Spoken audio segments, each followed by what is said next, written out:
आसतु charging pin भल भाव केमती चेंज करेंगे देखु ये वीडियो रे। एटा है नुआ पिन एटा लगेबा एटा पुराना पिन नुआ पिन नेबे अगर डिसॉल्ट करेंगे होल भल भाव क्लीन करेंगे नुआ पिन रे टिके रंगा लगे देबे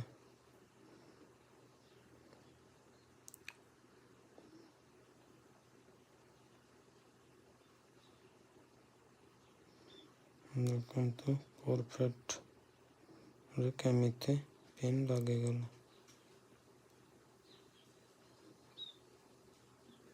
पिन रिप्लेसमेंट होई कि नहीं जना पड़ेनी।